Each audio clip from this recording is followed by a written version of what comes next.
전 가시에 찔린 적이 없어요. 진짜야? 그래서 요게 이제 빛. 오늘은 전자기파를 배우겠습니다. 전자기파. 빛이 바로 이제 전자기파인데, 우리 눈에 보이는 빛 외에도 이제 여러 가지 종류의 파동이 존재한다는 건데, 앞글자 따서 이제 외우면 돼요. 앞글자 따서. 가시에 찔려본 적 있어? 그럼 이제 대답하듯이 전 가시에 찔린 적이 없어요. 진짜야? 이렇게 이제 외우면 되겠습니다. 자, 다시 내가 써볼게요. 자, 전 가시에 찔린 적이 없어요. 진짜야? 자, 요게 이제 빛, 전자기파, 암기법이에요. 전 가시에 찔린 적이 없어요. 진짜야? 자, 요렇게 이제 외우면 되는데, 얘는 사실 알처럼 생겨서 알로 외웠는데, 원래는 요렇게 해서 요 감마라는 기호예요. 감마. 외울 때는 이제 알처럼 연상을 해주시면 되겠습니다. 요게 이제 빛, 전자기파인데, 전은 전파고요.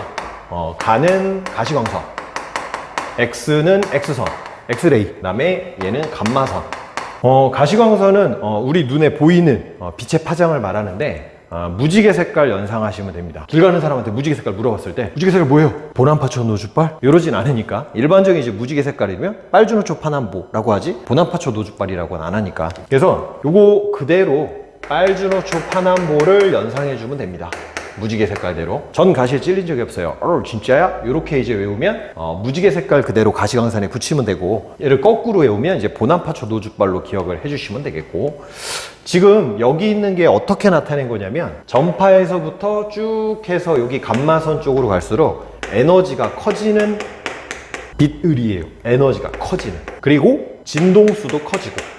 그래서 파동에서 진동수라는 게 1초당 몇 번 떠냐 이건데, 이쪽에 있는 애들이 1초당 엄청 많이 떠는 거고, 이런 애들이 1초에 이렇게 떠는 거고, 실제로 이제 얘네들도 초당 무자비하게 떨고 한 몇억 번씩 떨기 때문에, 그럼 얘네는 뭐 장난이 아닌 건데, 어쨌든 오른쪽으로 갈수록 진동수는 커지게 됩니다. 그래서 에너지가 커지고요. 그럼 반면에 이제 이쪽으로 가면 파장이라는 게 증가해요. 파장이라는 게 증가하는데, 그럼 파장이란 건 뭐냐면 파가 이렇게 퍼져나갈 때 그 사이 간격을 말하는데, 그림 느낌으로는 뭐 요런 느낌이 되겠습니다. 그래서 바닷물 출렁출렁거리는 거 연상하시면 되는데, 와 파장 짧다 이렇게 되는 거고, 와 파장 길다 이렇게 되는 거고, 파장은 이제 기호를 람다로 써요. 그래서 왕람다, 여기는 작은 람다. 각각에 대한 이제 사용 예들은 뭐 이렇습니다. 우리가 좀 상식적으로 좀 알고 있지만, 전파 같은 경우는 어디다 쓰나요? 전파 뭐 TV, 라디오 이런 방송 같은 데 이제 사용이 될 수 있고, 그 다음에 이제 전파 중에서 일부 영역은 마이크로파라고 해가지고 전자레인지, 물 분자 진동시켜서 데우는데 이제 사용이 되는데, 마이크로파랑 TV랑 이제 주파수가 겹칠 수 있어서 마이크로파는 뭐 그게 법으로 규제된 건지 모르겠는데 특정 주파수 범위가 사용돼요. TV랑 이제 교란되면 안 되니까. 스마트폰 이런 거랑도 이제 교란될 수도 있어서 전화할 때 이제 전자레인지 근처에서 뭐 그렇게 안 되는 건 아니겠지만 전화는 안 하는 게 좋을 것 같습니다. 뭐 이 전자레인지는 그런 옛날 건지 모르겠는데 이런 사진이 있더라고요. 그 옛날 전자레인지 아닌가? 최근 건가? 우리 집 그거예요 이러는 거 아니야? 이렇게 해서 이제 레버가 있고, 인터넷에 어떤 사진이 하나 올라왔는데, 뭐 전자레인지 뭐 옆으로 눕히니까 겁나 좋아하네 뭐 이런 거였는데, 이 전자레인지가 이렇게 돼 있고, 보통 요즘은 이제 여기 보이는 부분이 이렇게 네모난데 약간 이렇게 생긴 그런 전자레인지. 그래서 이거 돌려보면 실제 사진이 있었는데 그 브랜드명은 모르겠어요. 안 보이더라고 사진에서. 그래서 이게 이제 눈처럼 되면서 과학 재밌어. 그래서 겁나 좋아하네 뭐 이런 거. 이런 말.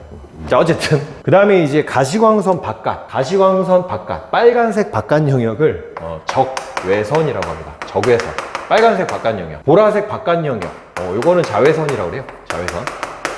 에너지 크기로 기억할 때는 이렇게 해도 됩니다. 앞글자 따서 자가적. 일로 갈수록 에너지 작아져. 자외선, 가시광선, 적외선. 자외선, 가시광선, 자가적. 이렇게. 적외선 같은 경우는 요즘에 우리가 이제 코로나 때문에 매번 그 체온 제거하면서 많이 보는데, 열선이라고 해서 온도를 방출하는 물체에서는 다 감지가 되는 그런 거고, 요거는 이제 리모컨 같은 데 많이 씁니다. 리모컨. 그래서 뭐 집에서도 간단히 해볼 수 있는 실험인데, 리모컨 가지고 한번 보여드릴게요. 원래 이제 적외선이 우리 눈에 안 보이는데, 여기 광학기기, 이제 핸드폰, 스마트폰, 뭐 카메라 이런 거는 보이는데, 보실래요? 이게 보이나 모르겠네. 보이나? 이게 불을 끄면 더 잘 보일 것 같아서 불 꺼보겠습니다. 자, 잘 보이지? 집에서 이제 뭐 TV 리모컨 고장났다 이럴 때 배터리 없어서 그런 걸 수도 있습니다. 네, 이렇게 눌러보시면 아하, 잘 되는구나. 요 적외선 수신부가 고장나는 일은 근데 그렇게 많이 안 일어난다고 하니까 배터리 문제겠네요.